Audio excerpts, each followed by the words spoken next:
Throughout the ages, there have been whispers of mysterious women and men who could control unseen forces, heal with a touch, or curse with a glance. These people, often misunderstood and feared, were called witches.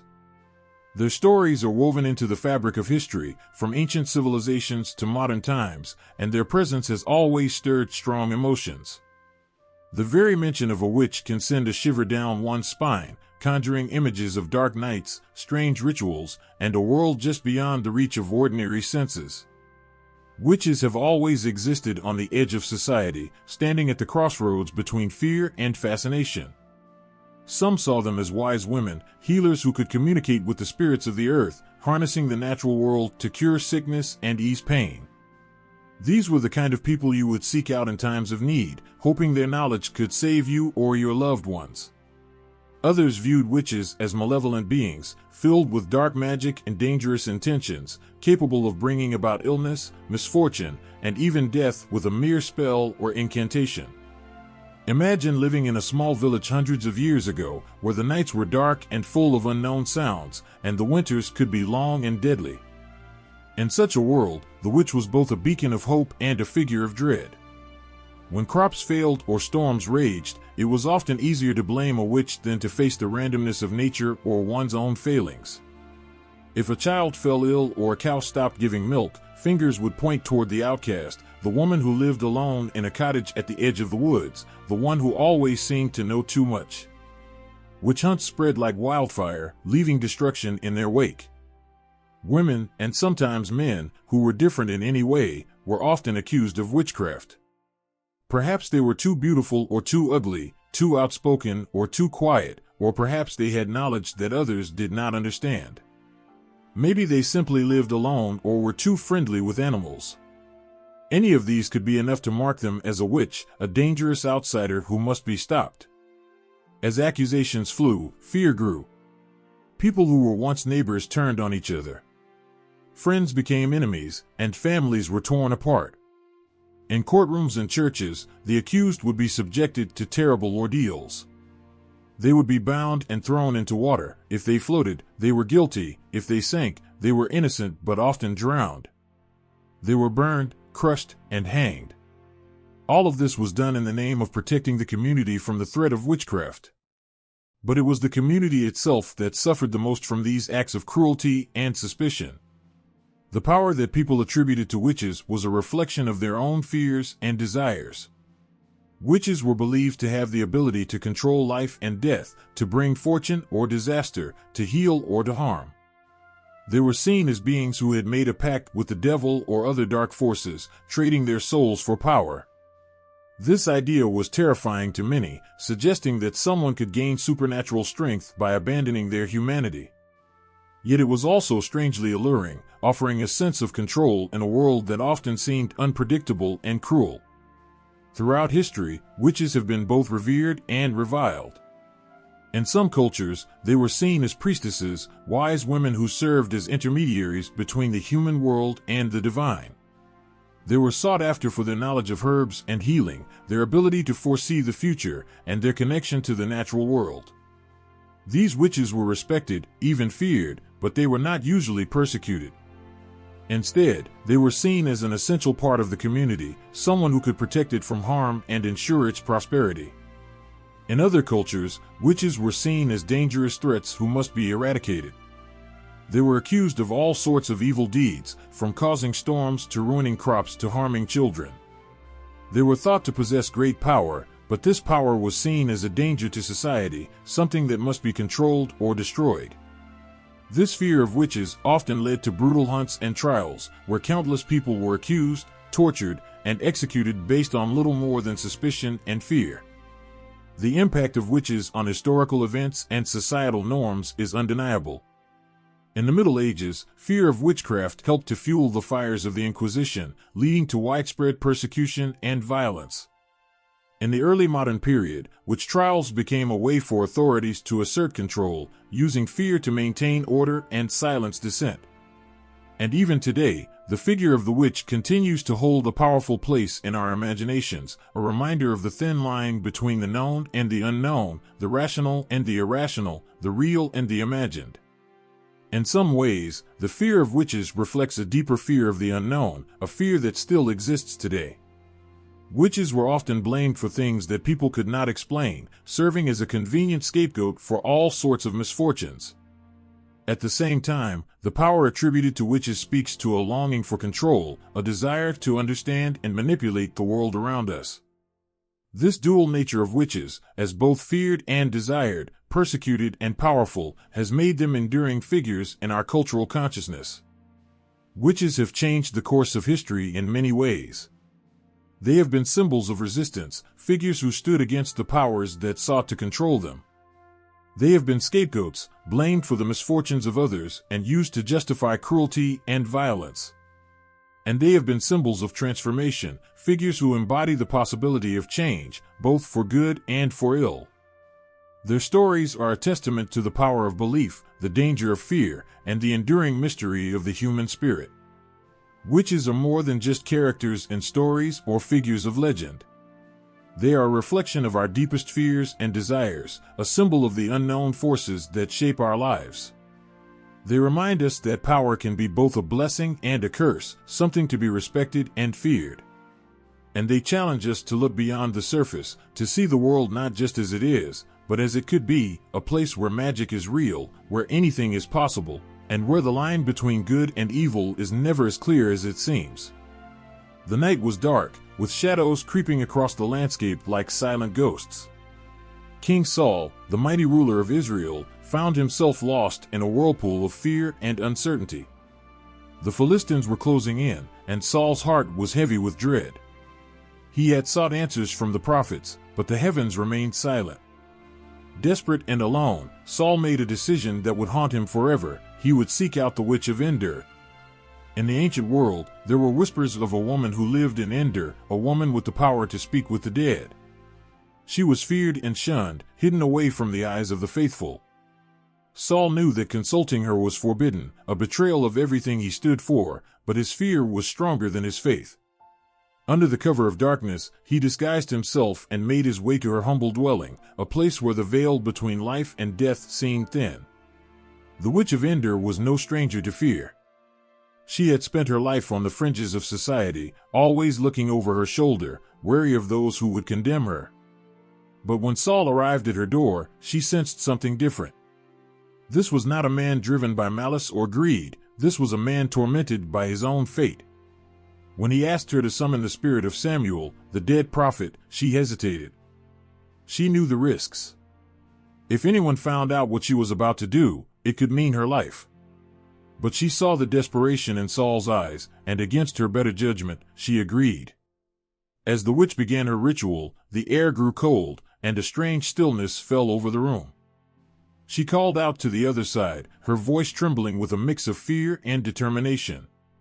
Then, suddenly, a ghostly figure appeared. It was Samuel, just as Saul had asked, but the prophet's face was not kind or forgiving. He was angry, his voice echoing with the wrath of the divine. Samuel told Saul that his disobedience had sealed his fate. His kingdom would fall, and he would join the dead. Saul's heart sank, his hope shattered like glass. He had sought comfort and guidance, but all he found was doom. The story of the Witch of Endor is more than just a tale of a frightened king and a forbidden ritual. It is a story that has echoed through the ages, shaping the way people view witches and magic. In ancient times, witches were seen as dangerous outcasts, wielding powers that could bring great harm or great knowledge. The Witch of Endor, in all her mystery and sorrow, became a symbol of the forbidden, a reminder of the thin line between faith and fear. Her story cast a long shadow over history, influencing the way religions viewed magic and those who practiced it. In the eyes of many, she was proof that witches were to be feared, that they held a dark power that could challenge even the mightiest of kings. Her tale became a warning, a symbol of the dangers of straying from the path of righteousness. And for centuries, the Witch of Endor's name would be whispered in fear, a reminder of the unseen forces that lurk just beyond the light of reason. In the lands of Greece, another tale of a powerful woman weaves its way through the pages of myth and legend. Her name was Circe, and she lived on the island of Aeaea, surrounded by strange creatures and the scent of enchantments.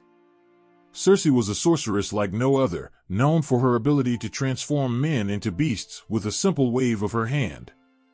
Her story is told in Homer's Odyssey, where she plays a pivotal role in the journey of Odysseus, the cunning hero trying to find his way home after the Trojan War. When Odysseus and his men arrived on her island, they were weary and desperate for rest. Circe welcomed them with open arms, offering food and drink that seemed too good to be true. But as the men indulged in her feast, they soon discovered her true nature. One by one, they were transformed into pigs, their human forms slipping away like water through fingers. Only Odysseus, forewarned by the gods and armed with a magical herb, was able to resist her charms. He confronted Circe, demanding that she return his men to their human forms. Impressed by his bravery and determination, Circe relented, and a strange bond formed between them. Circe's powers were a reflection of the fears and desires of ancient Greek society. She was a woman who could not be controlled, a figure who existed outside the norms of civilization. Her ability to transform men into beasts spoke to the fear of losing one's humanity, of being consumed by desires and instincts that lurked just beneath the surface. To the Greeks, she was a warning of the dangers of giving in to temptation, of straying too far from the path of reason and order. But Circe was also a figure of fascination, a woman who defied the rules and lived by her own code. She was powerful and independent, qualities that were both admired and feared in a world that valued control and order above all else. Her story has endured through the ages, inspiring countless retellings and reinterpretations. From ancient pottery to Renaissance paintings to modern novels, Circe has remained a powerful symbol of magic and transformation, a reminder of the thin line between human and beast, civilization and chaos. The tales of the Witch of Endor and Circe are more than just stories of magic and enchantment. They are reflections of the human soul, of our fears, desires, and the eternal struggle to understand the unknown. Through their stories, we glimpse the darker side of human nature, the parts of ourselves that we would rather not see. And yet, we are drawn to them, compelled by the mystery and power they represent. They remind us that there is more to the world than what we can see, that magic and wonder are always just a whisper away. Under a moonlit sky, where shadows danced and the night seemed endless, there was a whisper in the wind, a name that echoed through the darkness, Hecate. She is a figure who both frightened and fascinated the ancient Greeks, a goddess who moved silently between the worlds of the living and the dead.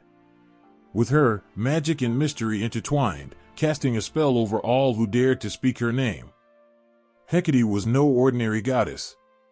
She was the keeper of secrets, the guardian of thresholds, and the mistress of the night. Born from the Titans Perseus and Asteria, she was gifted with powers that even Zeus, the king of the gods, could not deny. Her dominion stretched over the earth, sea, and sky, but it was in the dark of the night that her true power was felt. She was often seen at the crossroads, where paths met and choices had to be made. There, under the pale light of the moon, she stood as a guide for those who wandered, a beacon for the lost. To the Greeks, Hecate was a complex figure. She was known as the triple goddess, a being of three faces who could see the past, present, and future all at once. With one face, she gazed upon the world of the living, with another, she watched over the realm of the dead, and with the third, she looked into the mysteries of the unseen. She was a bridge between worlds, a being who walked the line between light and shadow. Her connection to magic was undeniable. In her hands, she held the power to change fate, to bend reality to her will. She was often called upon by those who practiced the ancient arts, witches who sought her favor and protection. In their rituals, they called out to her, invoking her name in hushed tones, seeking her guidance and her strength.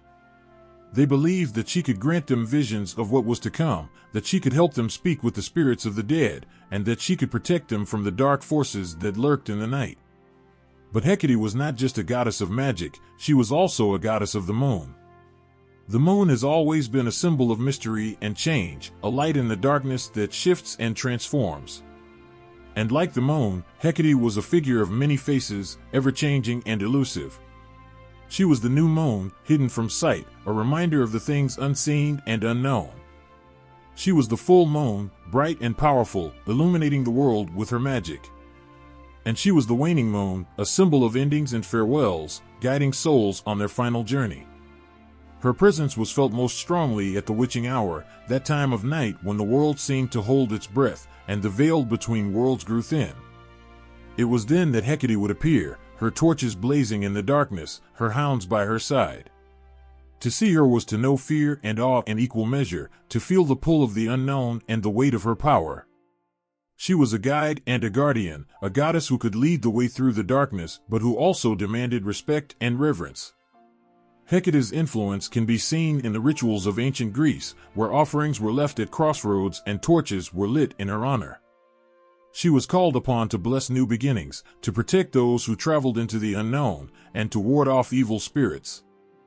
Her rites were often held in secret, under the cover of night, where her followers would gather to honor her and to seek her favor.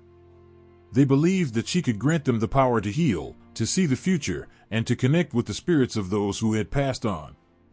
The image of Hecate has endured through the ages, her shadow stretching across time to touch even the modern world.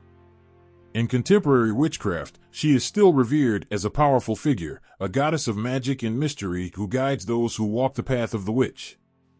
Her triple form is seen as a symbol of the phases of life, a reminder of the cycles of birth, death, and rebirth that shape our world. She is called upon in rituals and spells, her name spoken with a mix of fear and reverence, a reminder of the power that lies within the shadows. To speak of Hecate is to speak of the unknown, of the mysteries that lie just beyond our sight. She is a goddess who holds the keys to the hidden corners of the world, a being who stands at the crossroads of life and death. Her story is one of power and magic, of fear and fascination.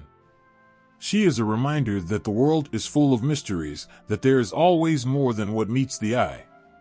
And so, under the light of the moon, we remember her, the goddess of the night, the triple goddess who walks between worlds. In the mist-covered hills of ancient Ireland, where the land itself seemed alive with magic, there was a figure who struck fear into the hearts of warriors and kings alike, the Morrigan. She was not just a goddess, she was a force of nature, a being who moved with the shadows and spoke with the voices of the dead.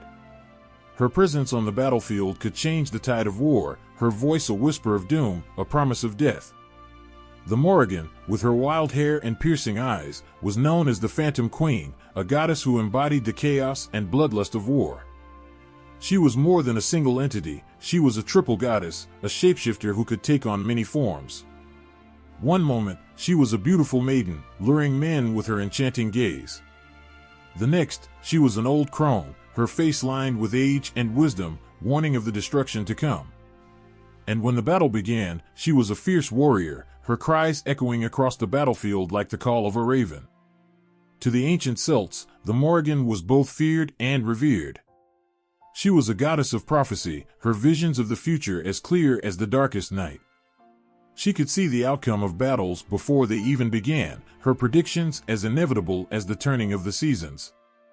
And when she spoke, her words carried weight, shaping the fate of men and nations. To cross her was to invite disaster, to ignore her was to court death.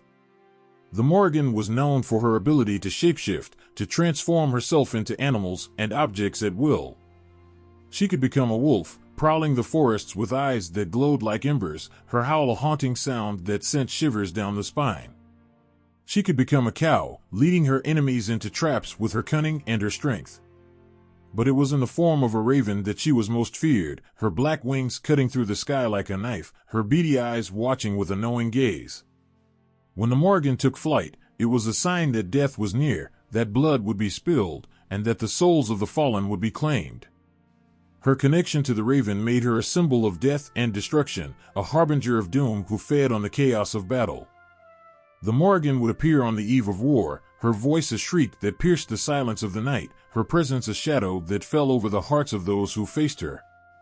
Warriors prayed for her favor, but they feared her wrath, for they knew that she could sway the outcome of any fight. If she appeared on the side of their enemies, it was a sign that all was lost, that no matter how hard they fought, they could not escape their fate. Yet, the Morrigan was more than just a goddess of war. She was a guardian of the land, a protector of the sacred spaces that dotted the countryside. She could be seen standing on the banks of rivers, her eyes fixed on the water as if she could see the future reflected in its depths. She was the spirit of the wild places, the voice of the wind that howled through the trees, the shadow that moved among the stones. To the Celts, she was the embodiment of the natural world, a force that could not be tamed or controlled. The Morrigan's influence stretched far beyond the battlefield. She was a goddess of magic, her powers as old as the earth itself. She knew the secrets of the unseen, the mysteries that lay hidden beneath the surface of the world. She could heal the wounded with a touch, or curse the living with a glance. Her spells were woven with the threads of fate, her magic as potent as the storm that raged across the sky. To those who practiced the ancient arts, she was a teacher and a guide, a goddess who could grant them the power to see beyond the veil, to speak with the spirits of the dead, and to shape the world with their will. In the Celtic pantheon, the Morrigan held a place of honor and fear. She was a goddess who could not be ignored, a force that demanded respect and reverence. Her name was spoken in hushed tones, her image painted on shields and banners, her presence invoked in rituals and ceremonies. She was the spirit of the battlefield, the soul of the warrior, the voice of the land. To the Celts, she was a goddess who lived in the blood and the bone, a being who moved with the shadows and spoke with the wind. The Morrigan's legacy is one that has endured through the ages, her image a reminder of the power and the mystery of the old gods. She is still revered in modern times, her name invoked by those who seek her wisdom and her strength. Her stories are told and retold, her image a symbol of the power of the wild, the untamed, and the unseen. She is a goddess who lives on in the hearts of those who remember her, a spirit who walks the land with the beat of the drum and the cry of the raven. In the shadowed corners of Arthurian legend, where chivalry and betrayal walked hand in hand, there existed a woman of unmatched power and mystery, Morgan Le Fay.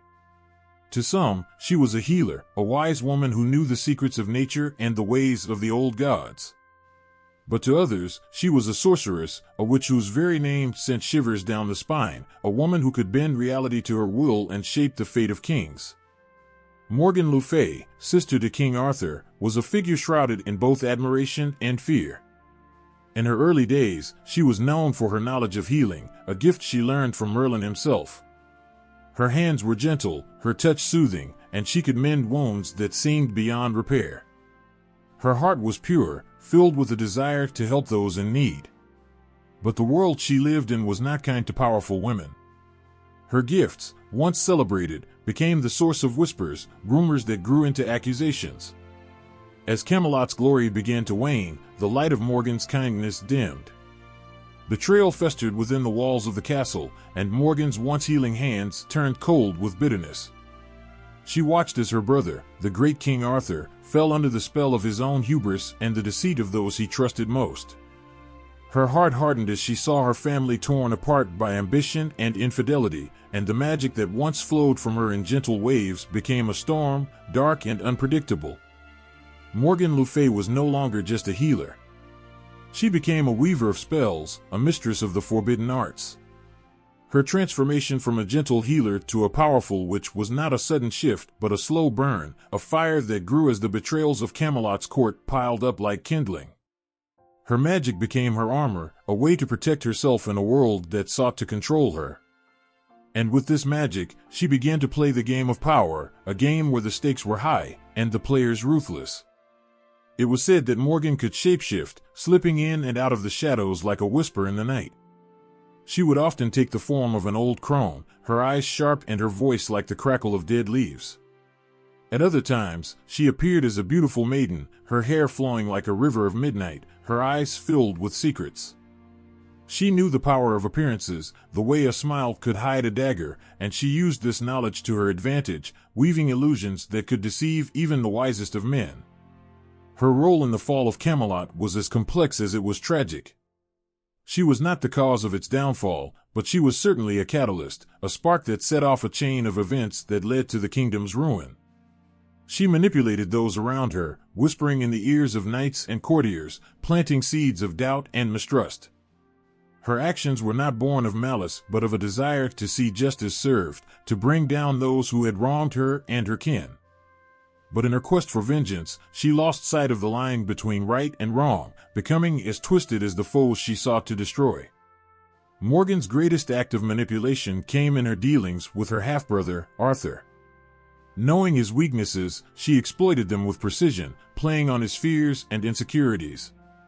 She used her magic to create a copy of the sword Excalibur, a false blade that would betray him in his time of need.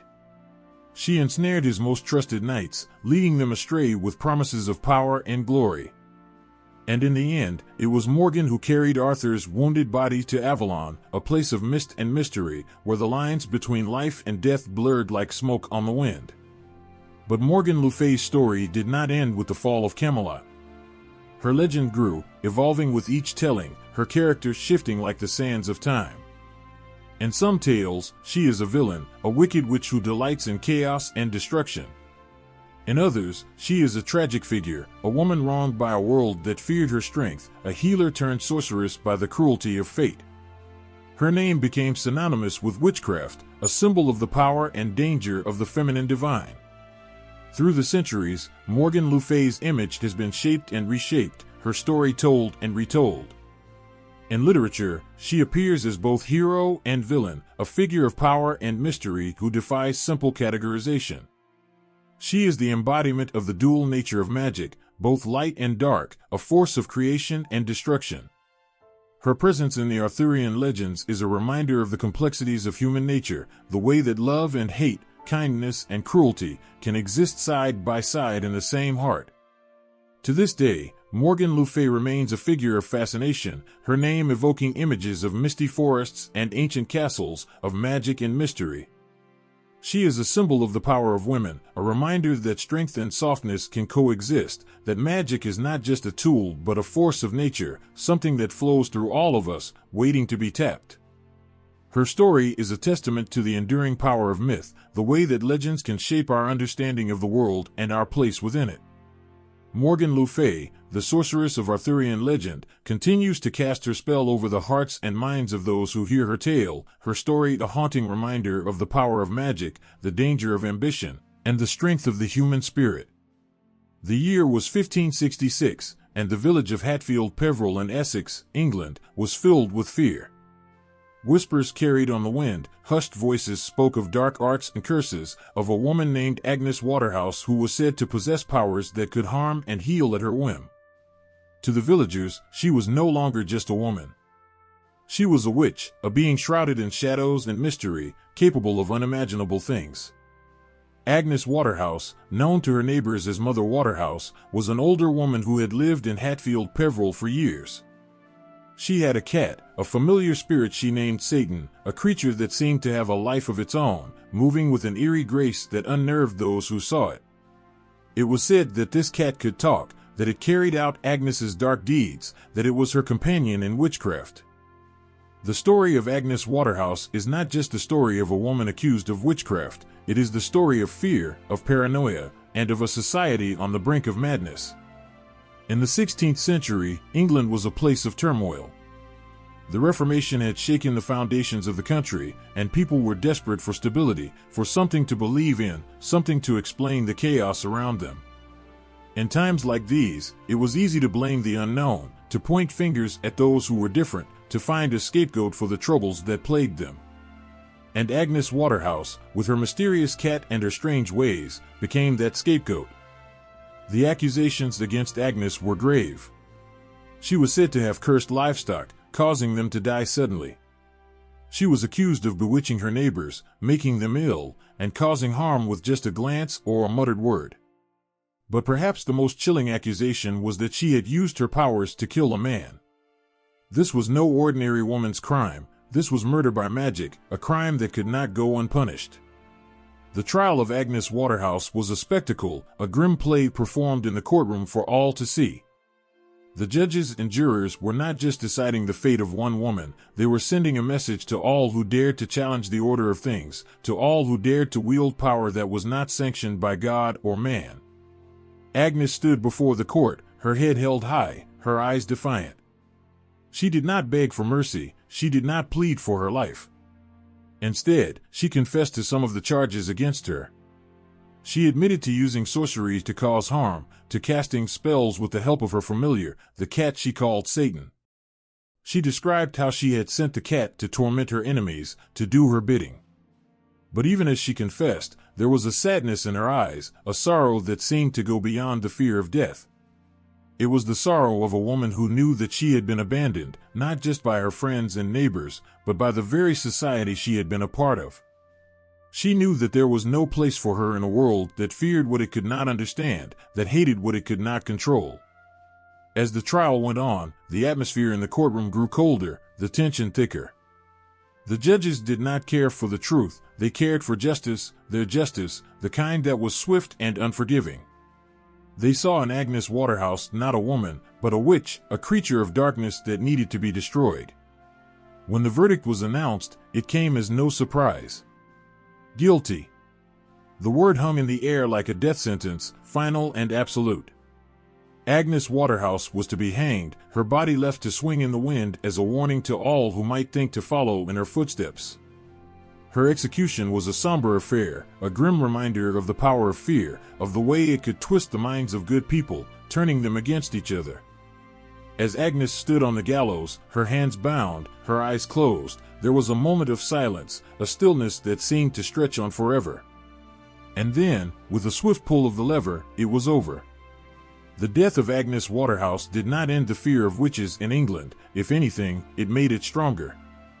Her trial was one of the first of its kind in England, and it set a precedent that would lead to countless more. Her story spread across Europe, carried on the tongues of travelers and merchants, whispered in the halls of castles and the corners of taverns.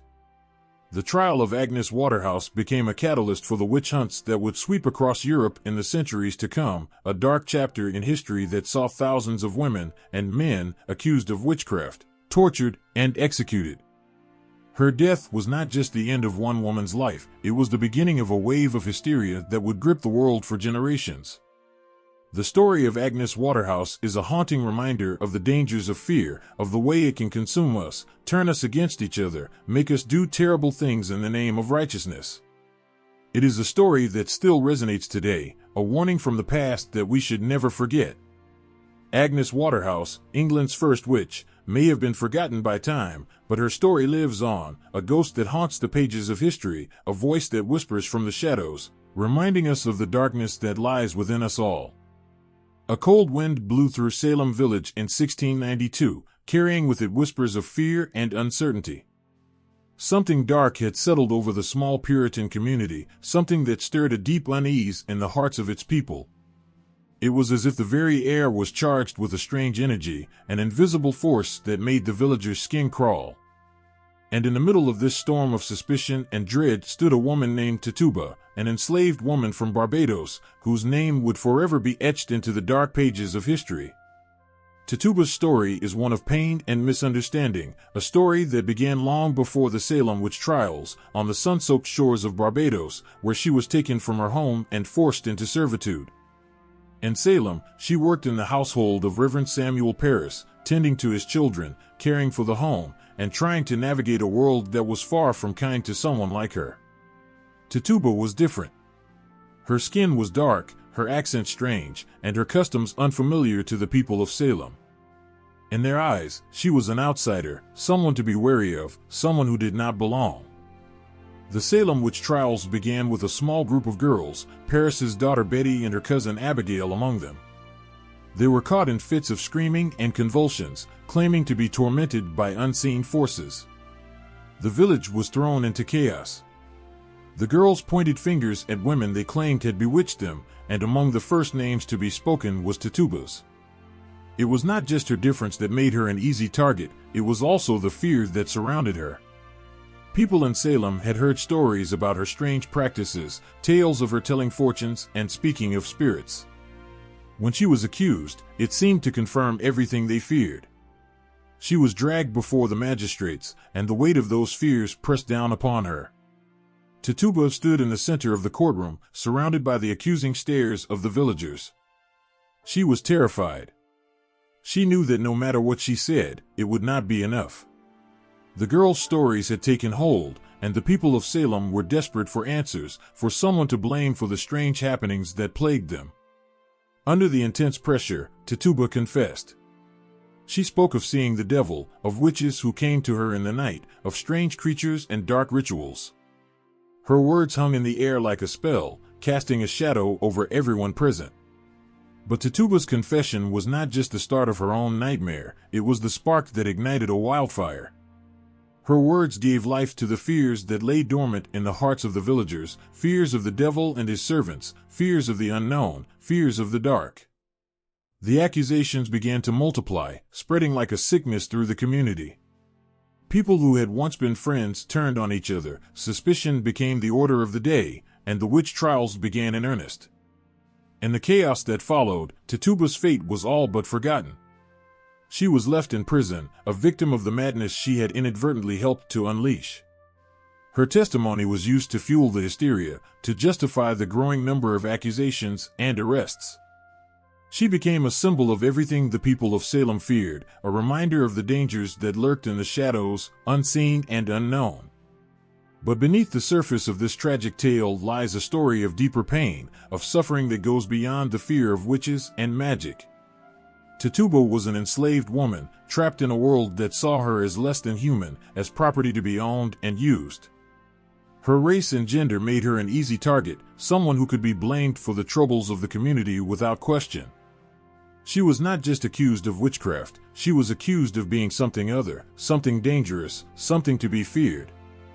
The intersection of race, gender, and power in Tituba's story is a chilling reminder of the ways in which society can turn against those who are different, those who do not fit into the mold of what is considered normal or acceptable. Tituba was a victim of her circumstances, a woman caught in a web of fear and prejudice that saw her as a threat simply because of who she was. As the trials continued, the accusations spread far beyond Salem, touching the lives of countless others. Men, women, and even children were caught in the storm, accused of witchcraft, imprisoned, and executed. The hysteria that gripped Salem was a dark chapter in history, a time when fear and ignorance overruled reason and compassion, when people were willing to destroy lives in the name of righteousness. Tituba survived the trials, but her life was forever changed. She was sold to a new owner, and her story fades into obscurity. We do not know what became of her, where she went, or how she lived out the rest of her days. But her story lives on, a haunting reminder of the power of fear, the dangers of prejudice, and the consequences of letting our darkest instincts guide our actions. Tituba's tale is not just the story of a woman accused of witchcraft, it is a story of survival, of a woman who was caught in a nightmare and managed to endure. It is a story that reminds us of the human cost of fear and hatred, of the ways in which we can turn against each other when we are afraid. Tituba's name is forever linked with the Salem witch trials, but it is her strength, her resilience, and her humanity that make her story truly unforgettable. In the grand, glittering halls of the French court under Louis XIV, whispers traveled like wildfire. The opulent palace of Versailles, known for its beauty and elegance, had its secrets, dark, hidden secrets that clung to the shadows like a chilling mist. Behind the majestic walls and lavish tapestries, a different kind of power brewed, one that did not shine in the light but thrived in the dark. At the heart of this shadowy world stood a woman known as La Voisin, a figure whose name would come to haunt the corridors of power and send shivers down the spine of anyone who dared speak it aloud. Catherine Monvoisin, or La Voisin as she was known, was no ordinary woman. Born into a world where power often slipped through the fingers of those who needed it most, she carved her own path in the narrow streets of Paris. By day, she was a midwife, known for her skills and her ability to ease the pains of childbirth. But by night, she transformed into something far more enigmatic, a fortune teller, a potion maker, a woman who whispered to the spirits and dabbled in the forbidden arts. She was a sorceress in the eyes of many, a woman who held sway over the mysteries that the church condemned and society feared. La Voisin's reach extended far beyond the cramped alleyways of Paris. She became a figure of fascination for the elite, a secret kept among the most powerful who sought her out for her talents in the occult. She promised love to those whose hearts were cold, vengeance to those wronged, and power to those who felt it slipping away. Her influence grew like a creeping vine, winding its way into the lives of the nobility, including the court of Louis XIV himself. It was a time when superstition ran rampant, when even the most enlightened minds could not fully turn away from the possibility that dark forces could shape their fate. La Voisin played upon these fears, offering spells and potions, charms and curses. She became a confidant to those in high places, a secret ally who wielded a different kind of power, one that defied the court's glittering facade. Her clientele included some of the most powerful people in France, from high-ranking nobles to members of the king's inner circle. They came to her in secret, desperate for her help, willing to pay any price for a glimpse of the future or a dose of her potent potions. But the darkness that surrounded La Voisin was not just born of fear and superstition, it was a darkness rooted in crime and deceit. She was at the center of the affair of the poisons, a scandal that would shake the very foundations of Louis XIV's court. In the depths of her shadowy world, La Voisin had orchestrated a network of poisoners, women who sold death in small vials, who whispered incantations over bubbling cauldrons, and who promised to rid their clients of enemies with a flick of the wrist and a muttered word.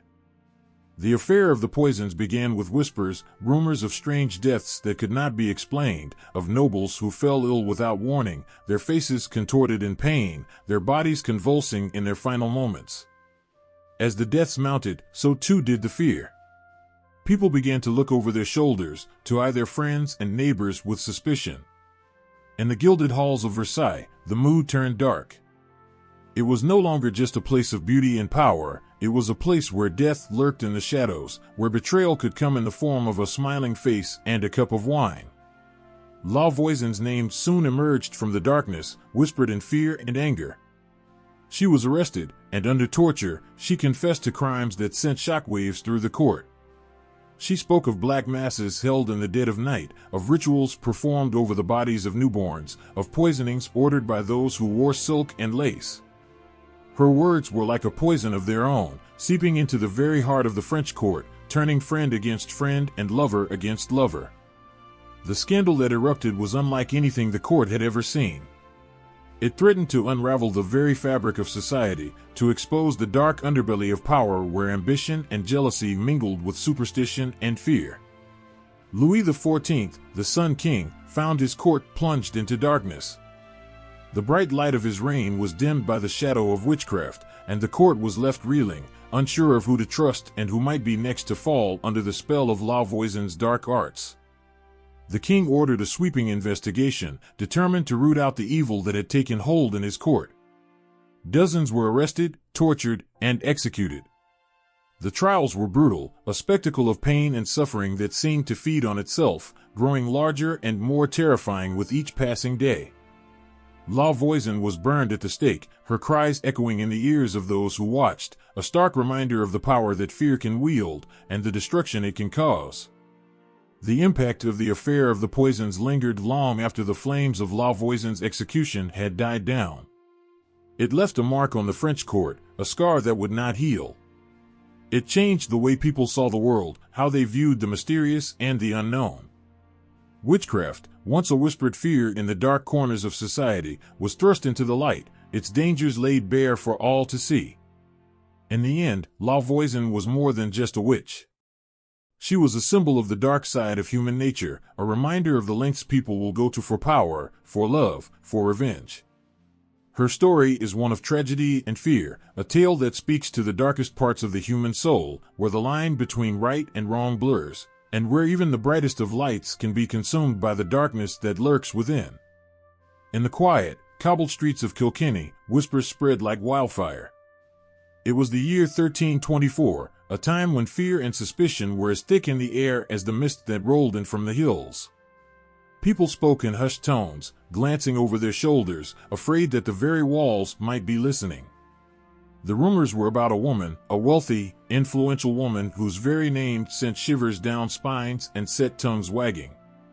Her name was Alice Kyteler, and she was about to become the first person in Ireland to be tried for witchcraft. Alice Kyteler was no ordinary woman. Born into a life of privilege, she married 4 times, each time amassing more wealth and power. Her homes were grand, filled with tapestries and fine furniture, her coffers heavy with gold.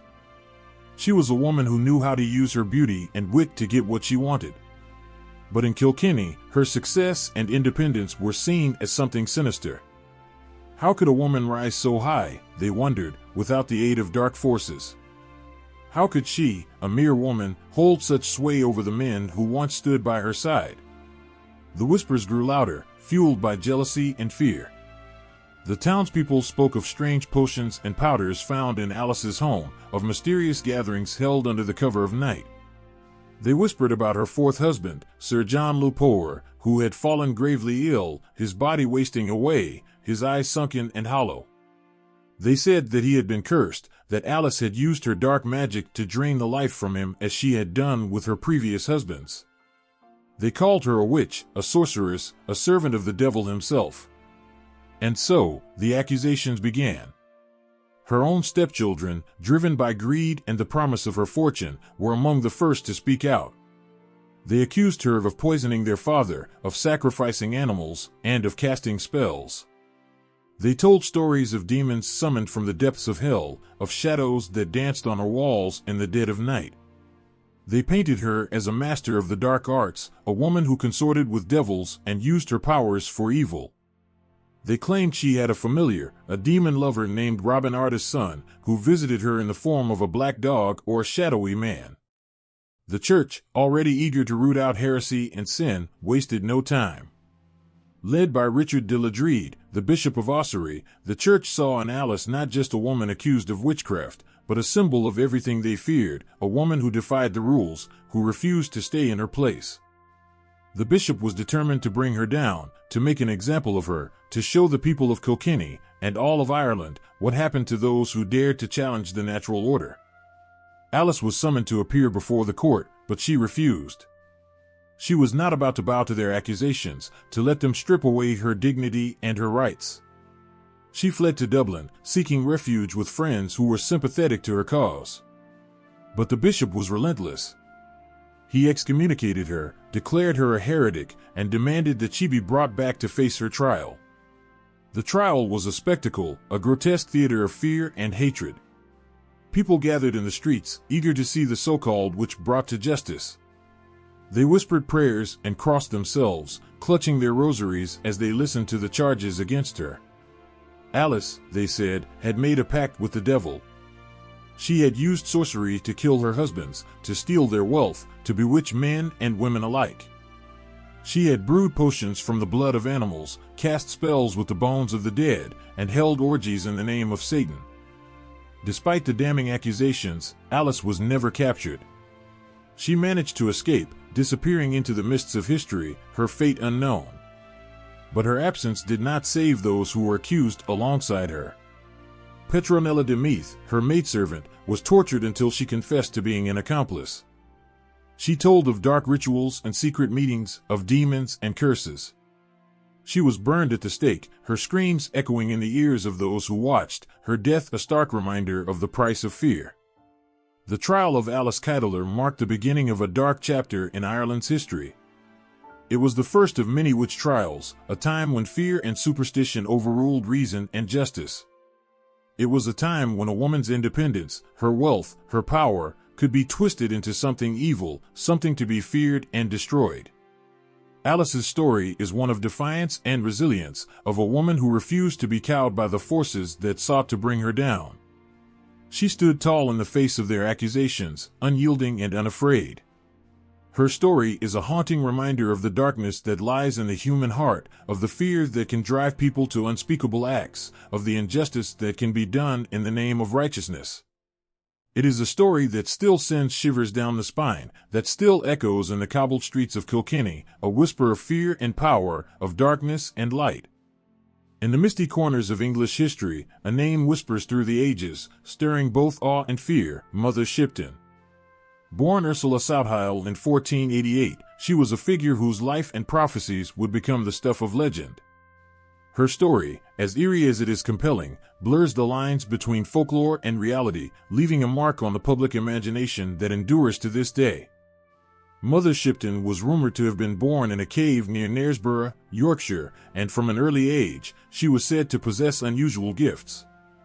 Her prophecies, filled with ominous foretellings and vivid imagery, were both revered and feared. People spoke of her with a mix of reverence and trepidation, her name becoming synonymous with the uncanny. The power of Mother Shipton's prophecies lay not just in their content, but in their delivery. Her words were enigmatic, wrapped in riddles and rhymes that seemed to capture the fears and hopes of her time. She predicted great events and disasters, some of which seemed to come true, adding a chilling sense of reality to her mystical reputation. Her prophecy about the Great Fire of London, for example, was said to have been so accurate that it sent shivers down the spines of those who heard it. People who came across her predictions couldn't help but feel a shiver of dread. It was not just that her words seemed to come true, but that they spoke to something deep within the human soul, the fear of the unknown and the desire to understand a world that often seemed cruel and unpredictable. Her prophecies were more than just predictions, they were a reflection of the anxieties of her time, a mirror held up to a society grappling with change and uncertainty. One of her most famous prophecies spoke of a time when the world will be turned upside down. Many believe that this referred to a period of upheaval and strife, a time when the very fabric of society might be torn apart. Such predictions, filled with images of disaster and ruin, tapped into the collective fear of change and loss, making her a figure of both fascination and dread. Mother Shipton's influence extended beyond her immediate surroundings. Her prophecies became a part of public discourse, whispered in homes and taverns, and used to explain the inexplicable. She became a symbol of the unknown, a figure who could both predict and reflect the fears of a nation. Her name was invoked in times of trouble, a reminder of the mysteries that lay beyond human understanding. The legend of Mother Shipton is a fascinating blend of fact and fiction. Historical accounts are often interwoven with myth, making it hard to separate the reality of her life from the fantastical elements that grew around her. Some of her prophecies were recorded long after her death, raising questions about how much of her story was shaped by the imagination of those who came after her. Yet, this blend of truth and myth is part of what makes her story so compelling. It is a tale that captures the imagination, combining the real fears and hopes of people with the mystical allure of prophecy. Mother Shipton's legacy continues to haunt the corners of history, a testament to the power of myth and the enduring fascination with those who stand on the edge of the known world. Her story, filled with eerie predictions and mysterious prophecies, reminds us of the human need to understand the unknown and to find meaning in the chaos of life. It is a reminder that the fears and hopes of the past are not so different from our own, and that the power of myth can shape our understanding of the world in ways that are both profound and unsettling. In the stormy waters off the coast of Ireland, a figure emerges from history like a tempest, Grain Neem Hale, also known as Grace O'Malley. She was not just a pirate queen, she was a defiant spirit who faced the world with a fierce glare and a heart full of fire. Her story is one of courage, rebellion, and the dark shadow of witchcraft that clung to her legend. Born in the 1530s into the O'Malley clan, Grain grew up amid the salty spray of the Atlantic and the constant hum of conflict. From an early age, she showed an indomitable spirit, refusing to conform to the expectations of a woman in her time. Instead, she embraced the life of a pirate, commanding ships and leading her crew with an iron fist and a cunning mind. Her prowess on the sea became legendary, and her name struck fear into the hearts of those who opposed her. But it was not just her skill as a pirate that etched Grain into the annals of history, it was her audacious defiance against English rule. During a time when England was tightening its grip on Ireland, Grain stood as a symbol of resistance. She challenged the English authorities, raiding their ships and disrupting their plans.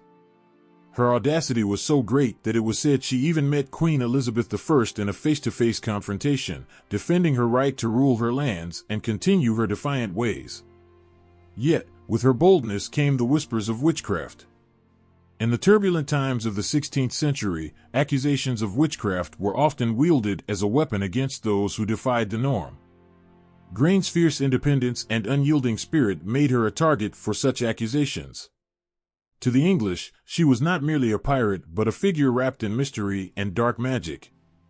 Her ability to command the sea, her uncanny navigation skills, and her unshakable resistance against the English Empire were seen as signs of witchcraft. The merging of Grain's legend with witchcraft was not just a matter of convenience, it was a deliberate attempt to undermine her power. By labeling her a witch, her enemies sought to diminish her strength and legitimacy. In a society where the label of witchcraft could lead to persecution and death, it was a powerful tool of control. Grange's resistance against colonial power became intertwined with her image as a witch, adding an extra layer of fear and mystique to her story. Her legend grew, painted with the colors of both heroism and horror. The image of Grange Neame Hale as a witch became a symbol of defiance. She was not just a pirate queen, but a dark force who stood against the tide of colonial domination. Her story resonated with the people of Ireland, who saw in her a reflection of their own struggles and hopes. She became a figure who embodied the fight against oppression, her fierce independence and mystical reputation inspiring those who resisted the English rule. Grange's life was a testament to the power of resistance. She faced her adversaries with a blend of audacity and skill, and the accusation of witchcraft only served to amplify her legend. Her story is a haunting reminder of how figures of rebellion and strength can be twisted into symbols of fear, and how their defiance can become a powerful narrative of resistance. In the murky waters of her time, Grange Neame Hale's legacy as the Pirate Queen and Alleged Witch remains a powerful testament to the enduring spirit of resistance and the complex interplay between legend and reality. In the quiet, misty hills of northern Italy, a group of people lived under the shadow of an extraordinary belief, the Benandanti. Unlike the witches we often hear about, feared and condemned, the Benandanti were seen as defenders of their communities, battling dark forces to protect the good. Their story is a haunting mix of bravery, misunderstanding, and the profound shift in how we think about witchcraft. The Benandanti were not the witches of horror and nightmares, but rather the guardians of a sacred mission. According to their lore, they fought against witches in their dreams or trance-like states. These battles were not just for show, but were believed to influence the real world, protecting crops and ensuring the well-being of their towns. They were seen as heroes, warriors of the light in a world overshadowed by darkness. However, their unique role did not spare them from the cruel grip of the Inquisition. The Benandanti's supposed supernatural abilities and their unusual practices made them targets for suspicion. The Inquisition, driven by fear and a desperate need to control the unknown, saw their actions as a threat rather than a blessing. Those who fought for good found themselves accused of witchcraft, their noble intentions twisted into something sinister.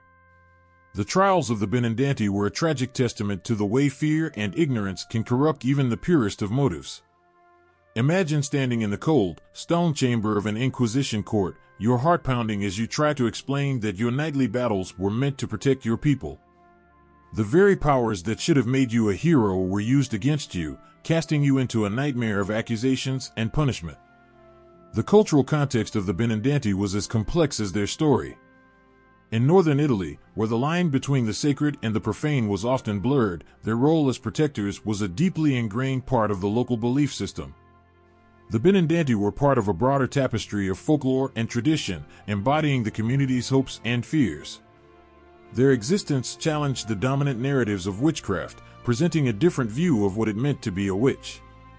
This clash between the Benandanti's role and the Inquisition's harsh judgments reveals much about the times in which they lived.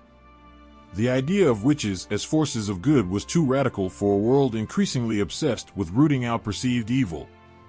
The Inquisition's brutal response to the Benandanti reflects a broader trend of turning anything unfamiliar into a threat, casting aside nuanced understandings in favor of fear-driven persecution.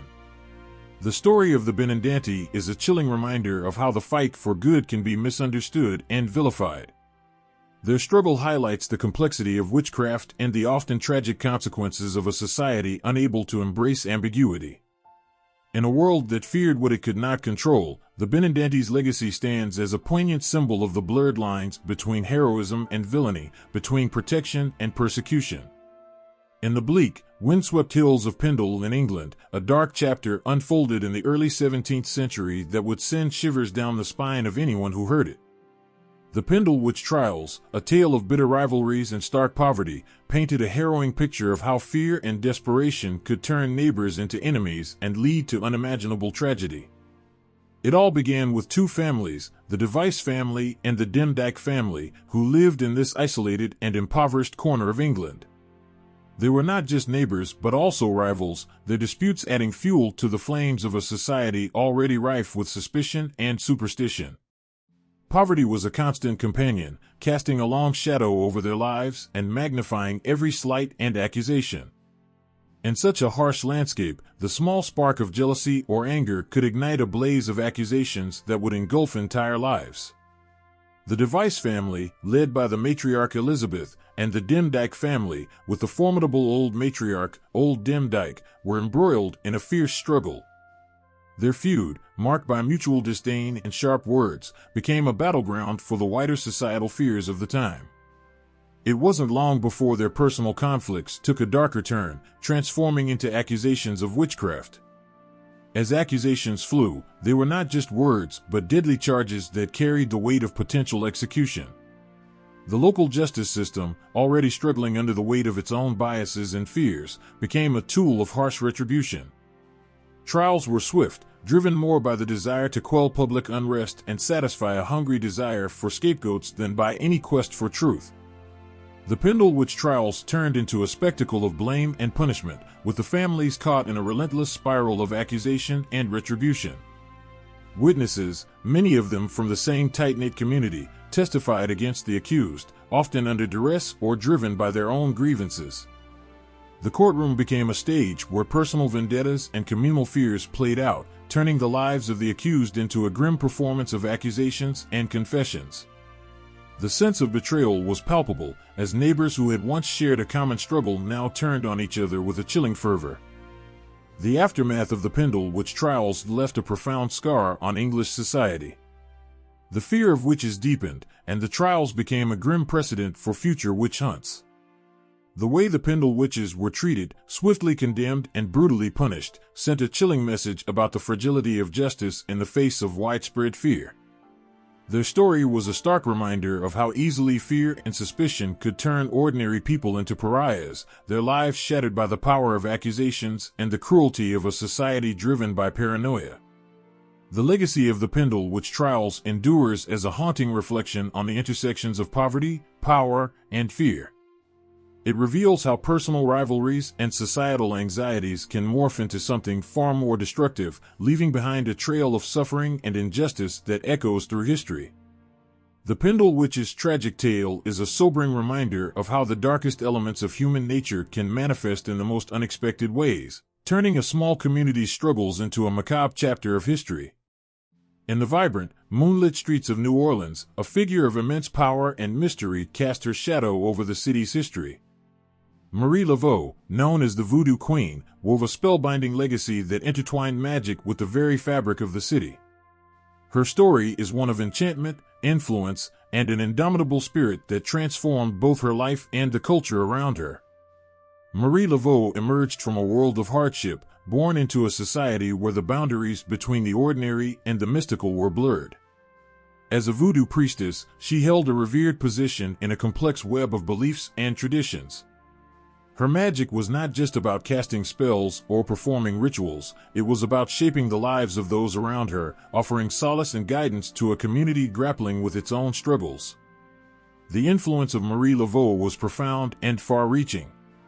Her practice of voodoo, a rich and intricate blend of African, French, and Spanish traditions, was more than just a personal vocation. It was a cultural touchstone that resonated through the streets and hearts of New Orleans. Her rituals, filled with vibrant colors, rhythmic drumming, and impassioned chants, became a powerful symbol of resistance and empowerment. She navigated the world of politics and social structure with a deft hand, using her influence to effect change and support her community.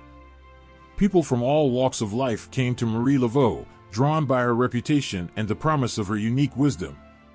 She became a confidant to the powerful and a protector to the downtrodden. Her presence was a powerful force in the city's social and political life, and she wielded her influence with a blend of charm and authority that left an indelible mark. The aura of mystery surrounding her only added to her legend, as stories of her interventions in personal and public affairs spread through the city like wildfire. Marie Laveau's practice of voodoo was a fusion of diverse cultural elements, reflecting the melting pot of New Orleans itself. African spiritual traditions mingled with French and Spanish influences, creating a unique tapestry of ritual and belief.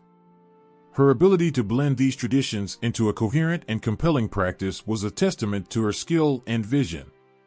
The symbols, rites, and ceremonies she performed were not merely remnants of her heritage but living, breathing manifestations of her power and connection to the world around her. Her legacy endures as a symbol of strength and resilience, embodying the rich cultural heritage of New Orleans. Marie Laveau's impact on the city's cultural and social fabric is palpable in the way voodoo continues to be a part of the city's identity. Her life was a testament to the power of belief and the ways in which magic can intersect with the everyday. Her story remains a haunting and beautiful chapter in the city's history, a reminder of a woman who defied the boundaries of her time and shaped the world around her with a blend of magic, wisdom, and an unyielding spirit. Marie Laveau's legacy is woven into the very soul of New Orleans, a city that pulsates with the echoes of her powerful influence. Her story, filled with both enchantment and real-world impact, serves as a poignant reminder of the profound ways in which one person's life can ripple through history, leaving a lasting mark on the world. In the shadowy corners of Scottish history, the story of Isabel Gaudí stands out like a tragic, flickering candle.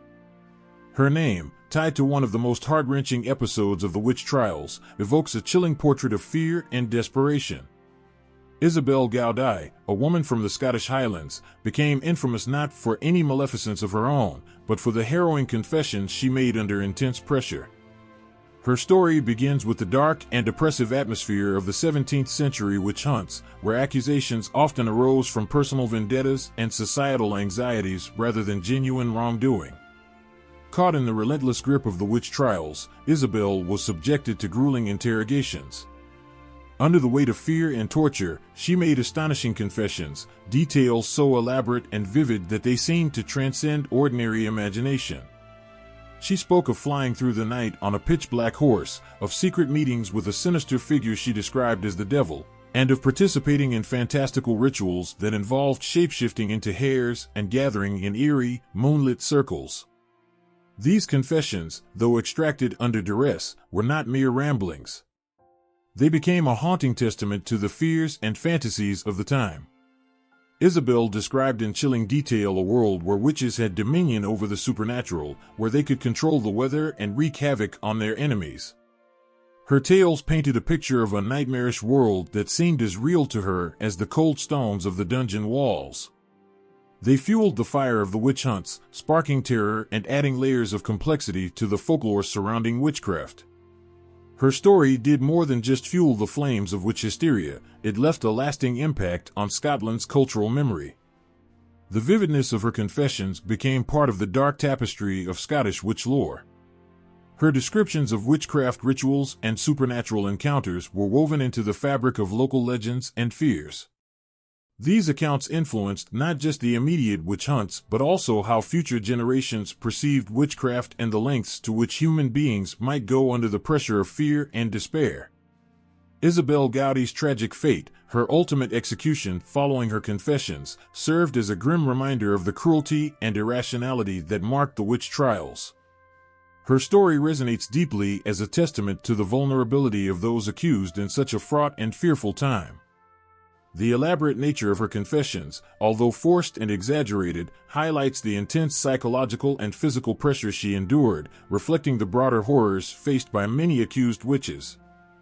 The haunting details of Isabel Gaudí's confessions continue to echo through history, a poignant symbol of how fear and superstition can spiral into tragedy. Her story is a reminder of the human cost of the witch hunts, of lives torn apart by a society gripped by paranoia and violence. As the years have passed, Isabel's story remains a powerful reflection of the dark corners of our past, a sobering look at the lengths to which fear can drive people, and a reminder of the enduring scars left by such profound injustices. In the quiet, misty corners of early American history, the story of Moll Dyer lingers like a chilling whisper from the past. Moll Dyer, a woman from 17th century Maryland, was swept into the dark currents of witchcraft accusations, her life becoming a haunting legend that still echoes through American folklore. The tale of Moll Dyer begins in a small, tight-knit community where fear and suspicion can turn even the most mundane events into sources of dread. Moll, an outsider in her own time, was accused of witchcraft, an accusation that would seal her fate and transform her into a spectral figure in local legend. Her life, marked by the loneliness of being an outcast, was overshadowed by the shadows of suspicion that loomed over her. As the story goes, Moll Dyer lived on the fringes of her community, often seen as different due to her unconventional ways. The harsh winters and failing crops, along with a series of misfortunes, turned the villagers' eyes toward her with growing suspicion. When a harsh winter struck and the crops failed, some blamed her, convinced that she had brought about their misfortune through dark magic. The small, isolated cabin where she lived, surrounded by the cold, barren woods, became a symbol of the fears that festered within the community. The legend tells of how Moll Dyer was driven from her home by the angry villagers. She fled into the forest, where she was found dead, frozen in the snow. Her final moments, it is said, were marked by a desperate act of defiance. Her hand, frozen in place, was said to be pointing toward the town, a gesture interpreted by locals as a curse upon those who had wronged her. This eerie detail cemented her place in local lore, transforming her from a mere woman into a spectral figure of vengeance. The blend of myth and history in Moll Dyer's story creates a haunting tableau of early American fears and superstitions. Her legend, though based on historical events, has been imbued with supernatural elements over time. Stories of her ghost wandering the woods, of her curse bringing bad luck to those who cross her path, became part of a rich tapestry of American folklore. This blend of reality and myth captures the imagination, illustrating how fear of the unknown and the supernatural can intertwine with real-life events to create enduring legends. Moll Dyer's legacy has had a lasting impact on the cultural imagination of witches in colonial America. Her story reflects the deep-seated fears of witchcraft that pervaded early American life. The image of Moll Dyer, a woman driven to the edges of society and left to die in the cold, has become a symbol of the fear and isolation faced by those accused of witchcraft. Her ghostly legend continues to capture the collective imagination, embodying the anxieties and superstitions of a bygone era. The tale of Moll Dyer is a poignant reminder of how fear and misunderstanding can turn a person into a legend, their real suffering transformed into a story of spectral retribution. Her story, marked by its blend of myth and reality, resonates deeply as a symbol of the human cost of superstition and the enduring power of folklore to shape our understanding of the past. In the shadowy corners of Slavic folklore, where the forest grows thick and dark, there lives a figure both feared and revered, Baba Yaga. This witch, whose name sends shivers down the spine, is as much a part of the Slavic landscape as the towering pines and whispering winds. Baba Yaga is a figure who defies simple definitions. She is both a wise woman and a fearsome witch, embodying a complex blend of characteristics that make her one of the most enigmatic figures in folklore. Her home, a hut that stands on chicken legs, spins around to face anyone who approaches, as if alive. This strange abode sits in the depths of the forest, where the trees are thick and the paths twist into labyrinths. To encounter Baba Yaga is to face a test of courage and wit. She stands as a guardian of the threshold between the known and the unknown, a gatekeeper who decides whether those who seek her help or knowledge are worthy. Her trials are not just physical challenges, but moral and intellectual ones, designed to reveal the true nature of those who come to her.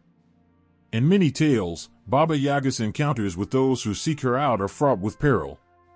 The brave, or the foolish, who venture into her domain must navigate a series of challenges, often involving riddles and tasks that test their resolve and character.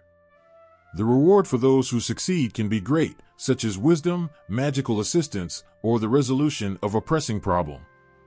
For those who fail, however, the consequences can be dire, often involving transformation into a creature of the forest or worse. Baba Yaga's role as a guardian and a tester reflects her deep-rooted significance in Slavic culture. She is a figure who embodies the duality of nature itself, nurturing and destructive, wise and fearsome. Her presence in stories serves to remind people of the delicate balance between seeking knowledge and the dangers that come with it. In this way, she teaches respect for the mysteries of the world and the importance of approaching them with caution. Her influence extends far beyond the borders of Slavic folklore. Baba Yaga's image and stories have crossed into global witch mythology, influencing how witches are perceived and depicted in other cultures. Her unique characteristics, from her magical hut to her fearsome demeanor, have made her a symbol of the power and danger that witches represent. She is a reminder of the profound impact that folklore can have on shaping cultural narratives and perceptions of witchcraft. In Slavic folklore, Baba Yaga is not just a witch to be feared but a powerful, multifaceted figure who embodies the complexity of nature and the unknown. Her role as a guardian of the threshold, combined with her ability to offer both wisdom and danger, makes her a compelling figure whose legacy continues to resonate in folklore and popular culture alike. In the chill of a Scottish winter, the quiet town of North Berwick became the center of a storm that would ripple through history. It was here, in 1590, that the air was thick with fear and suspicion, leading to some of the most notorious witch trials in Scotland's dark history. The trials began with accusations that seemed almost too fantastical to believe. Locals claimed that a group of witches, including several prominent figures, had made a pact with the devil. These witches were said to have conspired to bring about the downfall of King James VI, who was newly crowned and fiercely devoted to his faith. The idea that these women could wield such dark power and threaten the king himself sent shivers through the heart of Scotland. King James VI did not merely watch from the sidelines. He was deeply involved, spurred by his own fears and religious zeal. He took a personal interest in the trials, convinced that the witches were a real threat to his reign and his life. His involvement added a terrifying gravity to the proceedings, turning a local scandal into a national crisis. The accusations against the so-called witches were outrageous. They were said to have attended a devilish gathering, a so-called witches' Sabbath, where they danced with demons and plotted against the king. These tales were not just idle gossip but fueled by the confessions of a few accused, who under extreme duress, admitted to fantastical crimes that seemed to confirm the worst fears of their accusers.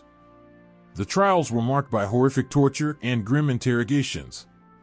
The accused, many of whom were innocent, were subjected to brutal methods designed to extract confessions. They were forced to endure physical pain, with the hope that under such stress, they would confess to the charges laid against them. Many did, not out of guilt but out of desperation to end their suffering. Their confessions often included vivid descriptions of supernatural encounters and deeds, which only fueled the fire of fear and suspicion. The impact of the North Berwick witch trials extended far beyond the immediate horror of the trials themselves. They left a deep imprint on Scotland's approach to witchcraft and justice. The trials became a grim blueprint for future witch hunts, setting a precedent for how accusations were handled and how fear could be manipulated to justify extreme actions. The fear of witches and the devil became a potent tool in the hands of those who sought to control or influence the public. The trials amplified existing societal fears and superstitions, reinforcing the idea that witches were a real and present danger. This era of heightened paranoia would lead to many more witch hunts and trials, not just in Scotland but across Europe, as the specter of witchcraft continued to haunt the collective imagination. The North Berwick trials remain a stark reminder of how fear and power can intertwine to produce devastating consequences. They illustrate the terrifying extent to which suspicion can grow and how the desperate quest for control can lead to unimaginable cruelty. In the cold, dark corners of Scotland's history, the trials serve as a haunting testament to a time when the fear of witches seemed all too real and the hunt for them all too deadly. In the shadows of the modern world, where technology and progress march on, a chilling and ancient terror persists: the witch hunts of Africa. These hunts are not mere echoes of the past, but a grim reality for many today, revealing a dark and painful intersection of history, tradition, and modern strife. In the heart of Africa, whispers of witchcraft are not just stories, they are deadly accusations that can shatter lives. The reasons behind these witch hunts are complex and deeply rooted in the continent's history. They tap into a rich tapestry of traditional beliefs, colonial legacies, and current social issues, creating a potent mix of fear and superstition that can turn lethal. Traditional beliefs about witchcraft have long existed in African cultures. For centuries, people have held beliefs about magical powers and spirits, and accusations of witchcraft were often linked to personal disputes or crises. But these ancient traditions have been twisted over time, especially under the weight of colonialism. During the colonial period, European powers imposed their own legal and social systems on African societies. The introduction of new laws and the dismantling of traditional structures disrupted the balance of local communities. The colonial rulers' dismissal of traditional beliefs and their imposition of foreign judicial systems created a cultural upheaval that fueled the fear of witchcraft. In some regions, colonial authorities used accusations of witchcraft as a tool to control and manipulate local populations, further entrenching the fear and suspicion surrounding witches. As Africa moved into the modern era, the specter of witchcraft did not disappear. Instead, it evolved, blending old beliefs with new anxieties. Today, accusations of witchcraft are often linked to societal problems such as economic hardship, illness, and family conflicts. When communities face challenges they can't easily explain or solve, the old fears reawaken. In times of crisis, it's all too common for individuals to be blamed as witches, scapegoats for deeper issues that are not easily addressed. The consequences of these modern witch hunts are heartbreaking. Accused witches, often women and children, face unimaginable suffering. They may be ostracized from their communities, subjected to violent attacks, or even killed. Families are torn apart, and entire communities can be left scarred by the brutal aftermath of these accusations. The fear and violence surrounding witch hunts leave a deep mark on the social fabric of affected regions. Modern witch hunts also highlight the enduring power of superstition and the struggles faced by societies trying to reconcile traditional beliefs with contemporary realities. Despite advances in education and modernity, the fear of witchcraft persists, revealing how deeply ingrained these beliefs are. The witch hunts are a painful reminder of how historical and cultural legacies can continue to influence and harm communities, even as societies strive to move forward. In the tragic dance of history and belief, the witch hunts of Africa are a stark illustration of how ancient fears can persist and evolve, shaping the lives of people in devastating ways. They remind us that the shadows of the past can loom large, casting a dark and haunting pall over the present. Once shunned and feared, the figure of the witch has undergone a profound transformation, evolving from a symbol of terror into a powerful emblem of empowerment. This dramatic shift reveals much about how society's views on power, fear, and identity have evolved over time. The image of the witch, once synonymous with malevolence and superstition, has been reshaped by the very historical figures who were once persecuted. Women who were accused of witchcraft and faced unimaginable cruelty have come to represent resilience and defiance. The legacy of these witches has become a beacon for modern movements that champion empowerment and equality. As history's once feared witches became the subjects of modern myth and folklore, they also became symbols of strength and independence. No longer merely cautionary tales of dread, these figures are now seen through a lens of admiration and respect. They embody the struggle against oppression and the fight for autonomy in a world that often seeks to silence the powerful voices of women. In contemporary witchcraft movements, this shift is evident. Modern witches, inspired by their historical counterparts, reclaim the symbolism of witchcraft as a source of personal and political power.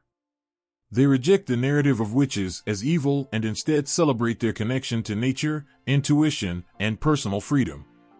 This reclamation has not only revitalized ancient practices but also reinforced a broader feminist agenda, emphasizing women's rights and empowerment. The influence of historical witches extends beyond esoteric practices and into mainstream feminism.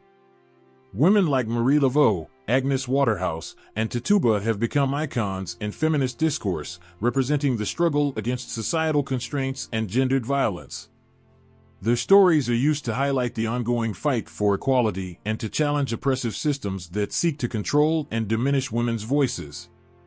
This transformation of the witch's image reveals deep insights into how societies grapple with power and fear. The historical persecution of witches often stemmed from a desire to suppress those who defied societal norms or wielded influence outside traditional bounds. Today, The reimagining of the witch as a symbol of empowerment reflects a society that increasingly values individuality and resists conformity. It shows a growing recognition of the strength found in diversity and the importance of embracing one's true self. In modern reflections on witchcraft, the shifting perceptions highlight an evolving understanding of power dynamics. The fear that once drove societies to persecute witches has given way to a recognition of the strength and resilience that these figures symbolize. The legacy of witches has become a powerful statement about overcoming adversity and reclaiming one's power.